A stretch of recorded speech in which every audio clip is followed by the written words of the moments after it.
வணக்கம். இன்றைக்கி நம்ம பார்க்க போகிற சமையல் என்னென்னு பார்த்தீங்கன்னா, ஒரு அருமையான கருப்பு உளுந்தும் சிவப்பரிசியும் வச்சு ஒரு இனிப்பு கஞ்சி எப்படி செய்யலாங்கிறத பார்க்கலாம். நல்லா டேஸ்ட்டாக சூப்பராக இருக்கும்.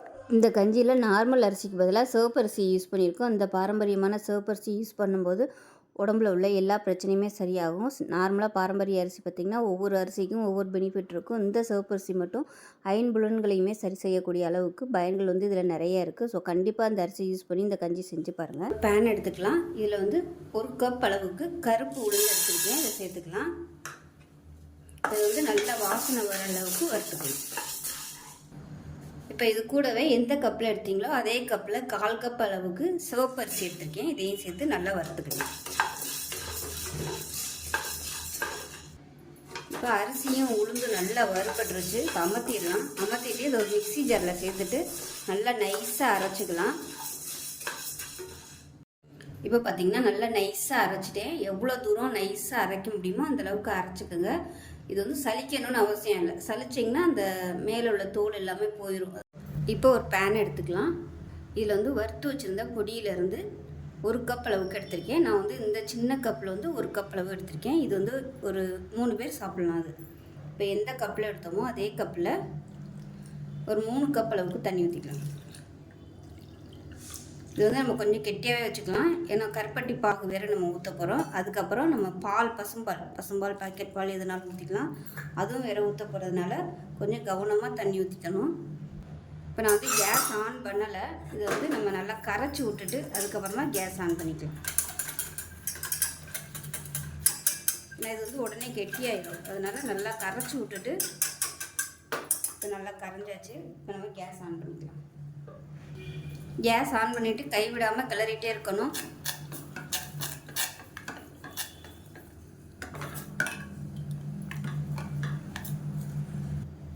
இப்போ பார்த்தீங்கன்னா நல்லா கெட்டியாகி வந்துருச்சு பாருங்கள். இந்த மாதிரி நல்லா கெட்டியாகி வந்துருச்சுன்னா நல்லா வெந்துருச்சுன்னு அர்த்தம். அதே சமயம் நல்லா அப்படியே பளபளன்னு தெரியும். அந்த லைட் வெளிச்சத்துக்கு பார்த்தீங்கன்னா நல்லா பளபளன்னு தெரியும். இந்த ஸ்டேஜ் வரைக்கும் கிண்டிக்கணும். இப்போ இதில் எந்த கப்பில் எடுத்தோமோ அதே கப்பில் 1 கப் அளவுக்கு கருப்பட்டி பாகு சேர்த்துக்கலாம். அதாவது இது பாகு இல்லை, கருப்பட்டி கொஞ்சம் தண்ணி ஊற்றி கரைச்சி வச்சுருக்கேன். இப்போ அதை சேர்த்துக்கலாம். சேர்த்து விட்டுட்டு இந்த ஸ்டேஜில் தண்ணி தேவைப்பட்டுச்சுன்னா கொஞ்சம் சேர்த்துக்கோங்க. இது ரொம்ப கெட்டியாக இருக்குது, அதனால் தண்ணி நான் சேர்த்துக்கிறேன். தண்ணி சேர்க்கும்போது நல்லா கொஞ்சம் சுடு தண்ணியாக சேர்த்துக்கோங்க. பச்சை தண்ணி சேர்க்க வேணாம், சுடு தண்ணி சேர்த்துக்கலாம். இப்போ நான் ஃப்ளாஸ்கில் இருந்த தண்ணி சூடாக சேர்த்துக்கிறேன். 1 கப் அளவுக்கு சேர்த்துருக்கேன். அளவு ரொம்ப முக்கியம், இல்லைன்னா ரொம்ப தண்ணியாக போயிடும். அதுக்காக தான் நான் கரெக்டான அளவு சேர்த்துருக்கேன், சொல்லியிருக்கேன். நீங்கள் ஊற்றையிலே நீங்கள் ஒரு 4 கப்பாக ஊற்றிக்கோங்க. இல்லைன்னா இப்போ பாருங்கள் கரெக்டான கன்சிஸ்டன்சியில் இருக்குது. இதுக்கு மேலே நம்ம பால் சேர்க்க போகிறோம். அப்போ கரெக்டாக வந்துடும். அதை பார்த்துக்கிட்டு நீங்கள் தண்ணி அட்ஜஸ்ட் பண்ணி சேர்த்துக்கோங்க. நல்லா தண்ணி கொதிக்க விட்டு சேர்த்துக்கோங்க. இப்போ இதில் ஏலக்காய் தட்டி வச்சுருக்கேன். அதே மாதிரி சுக்குத்தூளும் கொஞ்சமாக ஒரு சிட்டிகை அளவுக்கு பொடி பண்ணி வச்சுருக்கேன். அதை சேர்த்துக்கலாம். உங்களுக்கு இனிப்பு சேர்க்க பிடிக்கல, சுகர் பேஷண்ட்டாக இருக்கீங்க, இது எப்படி குடிக்கிறதுன்னு கேட்டிங்கன்னா ஏலம் சுக்கு போடாமல் வெறும் உப்பு மட்டும் போட்டு மோர் கலந்து நீங்கள் குடிச்சிக்கலாம். இப்போ நல்லா கலந்துக்கலாம். இப்போ ஓரளவுக்கு நல்லா ரெடி ஆகிடுச்சு. இது கொஞ்சம் ஆறட்டும். ஆறுனதுக்கப்புறம் நம்ம பால் சேர்த்துக்கலாம். இது ஆல்ரெடி நான் காய வச்சு தான் பால் வச்சுருக்கேன். காய வச்சுருந்தாலும் இது கொஞ்சம் சூடு ஆறட்டும். ஏன்னா கருப்பட்டி சேர்த்துருக்கிறதுனால பால் ஊற்றினோம்னா திரண்டு போயிடும். அதனால் கொஞ்சம் அந்த ஆவியெல்லாம் போனதுக்கப்புறம் நம்ம பால் சேர்த்துக்கலாம். எவ்வளோ ஈஸியாக வேலை முடிஞ்சிருச்சு பார்த்தீங்களா. பொடி மட்டும் நம்ம வறுத்து எடுத்து வச்சுக்கிட்டோம்னா டக்குன்னு பண்ணிடலாம். தாராளமாக இது பால் ஊற்றினோம்னா பால் ஊற்றுறதை பொறுத்து இது ஒரு 3 பேரோ 2 பேரோ பிடிக்கலாம். இப்போ நான் கேஸ் அமர்த்திடுறேன். இப்போ பார்த்திங்கன்னா கொஞ்சம் நல்லா ஆறிடுச்சு. சூடும் லைட்டாக குறைஞ்சிருச்சு. இந்த ஸ்டேஜில் நான் 1 டம்ளர் அளவுக்கு பால் காய வச்சு ஆறின பாலை சேர்த்துக்கிறேன். சூடாக சேர்க்க வேணாம், நல்லா கலந்து விட்டுக்கலாம். இது நீங்கள் காலையில் செஞ்சு வச்சிட்டிங்கன்னா பசங்க எழுந்திரிச்சு வரும்போது பால் நீங்கள் ஊற்றி கொடுத்துக்கலாம். ஒருவேளை இது ஆறுனாலும் பால் நல்லா சூடாக கலந்து கொடுத்தீங்கன்னா உங்களுக்கு நல்லா குடிக்கிற பதத்துக்கு வெதுன்னு வந்துடும். இப்போ பாருங்கள் அருமையாக இருக்குது. நான் 1/2 டம்ளர் பால் ஊற்றிருக்கேன். ஒரு 50 ml அளவுக்கு பால் ஊற்றிருக்கேன்.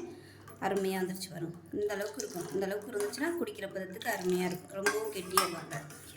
ஸோ எல்லா வயதினருமே சாப்பிடக்கூடிய அருமையான கருப்பு உளுந்து சிவப்பரிசி கஞ்சி ரெடி ஆயிடுச்சு. ரத்தம் ஊறுறதுக்கு இது நல்லா ஹெல்ப் பண்ணும். இடுப்பெலும்பு ஸ்ட்ராங்காகும். விட்டமின் பி சத்து பார்த்திங்கன்னா எல்லா விதமான பி சத்துக்களும் இதில் இருக்குது.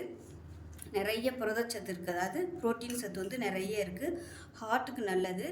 சிவப்பணுக்கள், அதாவது ஹீமோகுளோபின் வந்து கம்மியாக இருக்கிறவங்க இதை வந்து ரெகுலராக எடுத்துகிட்டு வந்தீங்கன்னா, அதாவது ரெகுலரானா எப்பயுமே கிடையாது, ரொம்ப முடியாதவங்களாக இருந்தீங்கன்னா ஒரு வாரத்துக்கு தொடர்ந்து எடுங்க. அதுக்கப்புறம் ஒரு வாரத்துக்கு 2 தடவையோ 3 தடவையோ அந்த மாதிரி கூட நீங்கள் எடுத்துக்கலாம். அப்புறம் போச்சுன்னா ஒரு மாதத்தில் ஒரு 2 தடவை 3 தடவை அந்த மாதிரி நீங்கள் எடுத்துக்கலாம். ஏன்னா இது வந்து ரெகுலராகவும் ரொம்ப டெய்லியுமே இது வந்து உளுந்து சாப்பிடக்கூடாது.